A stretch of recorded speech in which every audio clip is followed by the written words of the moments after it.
What's up, everybody? Welcome in. It is BetSided's early leans for the Super Bowl. Super Bowl 56, just 2 weeks away as we get set for the big game out in Los Angeles for the second consecutive time.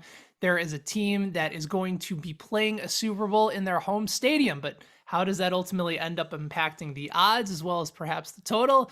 The BetSided crew here will break it down. We went 3-2 last week in Conference Championship week, currently 51-52 against the spread on the year. So Super Bowl picks, we'll have prop bets coming up a little bit later on. It's going to be a good time, and hopefully we get that number back above 500. Ben Heisler with Ian McMillan, Peter Dewey, Donovan Smoot, and Reed Wallach. The gang is all here.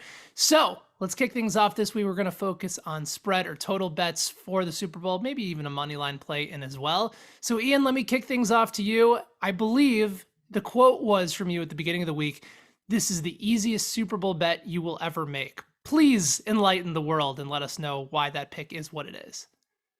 That's true, Ben, and you called this video early leans. For me, this is not an early lean. I locked in my bet Sunday night already. I'm on Rams -4, and it is the quickest, the easiest Super Bowl bet I've placed in my entire life.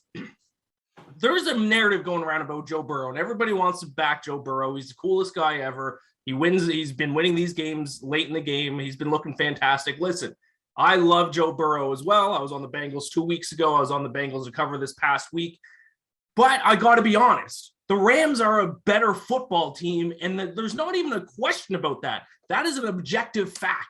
In my article that I wrote this week, when I said the Rams are the easiest bet in recent Super Bowl history, I listed 12 major statistics for each team, the 12 that I think are the most important when handicapping football. The Rams have an advantage in 10 of those 12 stats, and the two that the Bengals have an advantage in are very, very slight advantages. The big thing, and this is what everyone's going to be talking about leading up to the Super Bowl, pass protection. The two pass rushes that two of the three that Joe Burrow faced in the playoffs leading in the Super Bowl, the Raiders ranked 23rd in sack percentage. The Chiefs ranked 31st. And the Titans, who are a top 10 pass rush, sacked him 9 times. Now the Bengals need to go up against Aaron Donald, Von Miller, one of the best pass rushes in the NFL in the Super Bowl. It's just not going to work out. It's not a good stylistic matchup for the Bengals. They got a very easy path to the Super Bowl in games against the Raiders and the Titans. They did beat, obviously, a very good Chiefs team, but a Chiefs team that I think was overrated. That's why I was on the Bengals to cover last week. Chiefs defense stinks, and the Bengals were able to exploit that and make that second half comeback. This is an easy bet. The Rams are a much better team here. Rams -4. And like I said, I've already locked it in. One of the easiest bets I've placed all NFL season. All right, so Ian is already going after the gambling gods 2 weeks in advance for the Super Bowl. Donovan, I know you're staying on that same side as well. Why do you like the Rams at -4? Listen, me and Ian, we're here, right? We're here because we're thinking the exact same thing. Like, I look at Joe Burrow and I look at the Bengals, and 2 weeks ago they gave up 9 sacks. Now they're going up against Aaron Donald and Von Miller, and we obviously know what they can do. And then last week, I want to give the Bengals credit because it's hard to go into Arrowhead and win the way that they did. But you have the future greatest quarterback of all time having the all-time meltdown, right? He looked impossibly bad. Like it was crazy to see Patrick Mahomes look that bad.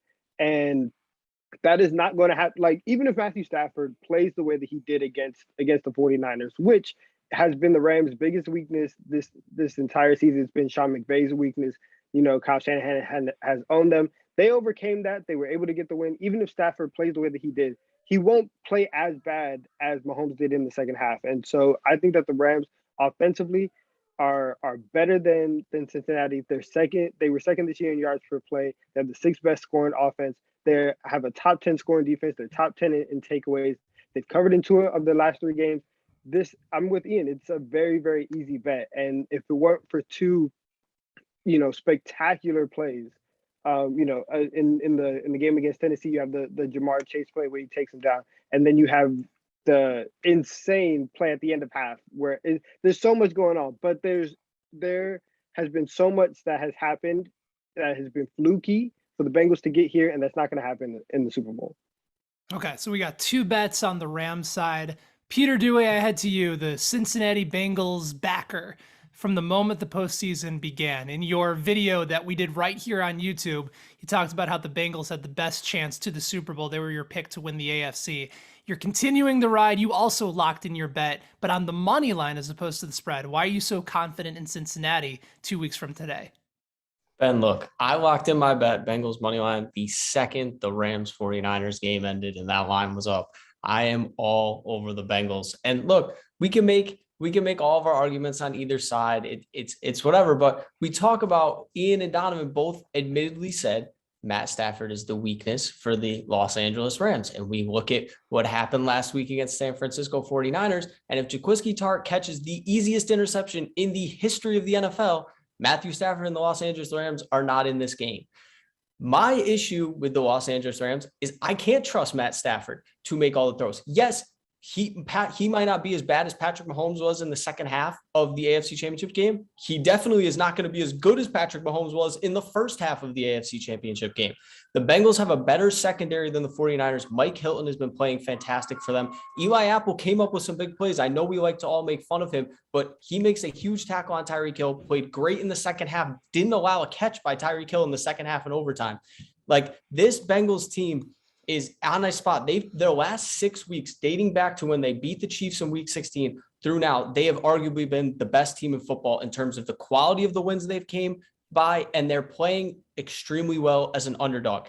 You're telling me quarterback, I'm taking Joe Burrow over Matt Stafford every single time in this spot. I think they have the offense to hang with them. Yeah, the pass rush scares me, but at the same time, I would much rather have the pass rush scare and knowing that Joe Burrow has dealt with that and made good decisions and not turn the ball outside of that than rely on Matt Stafford to win me the Super Bowl. Give me the Bengals all day. They're winning this game.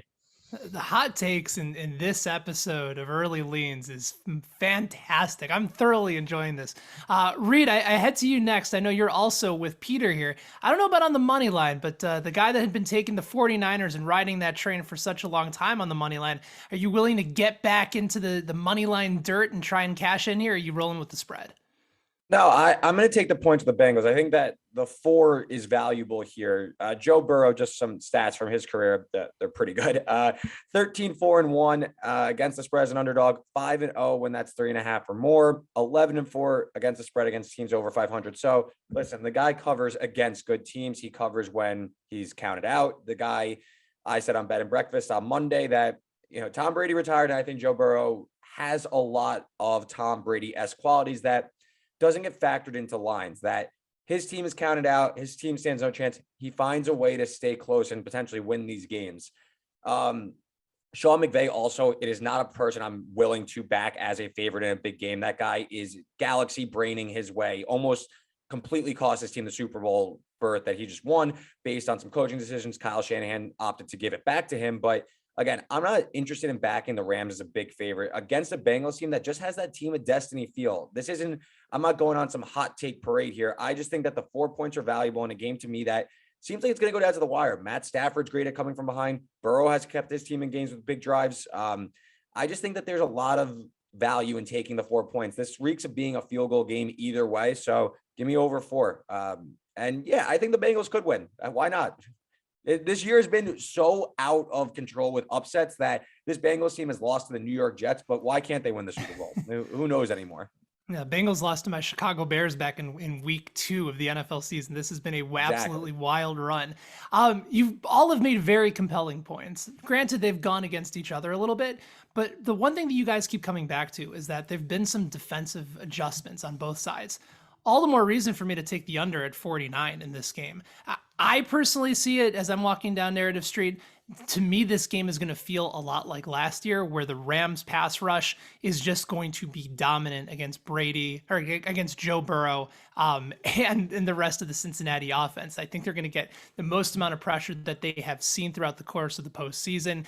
You're going to see Aaron Donald be an absolute wrecking crew in this matchup. I saw from Aaron Schatz from Football Outsiders that the Rams defense has actually been best in the league in second half late situations. They are closing games when they've needed to.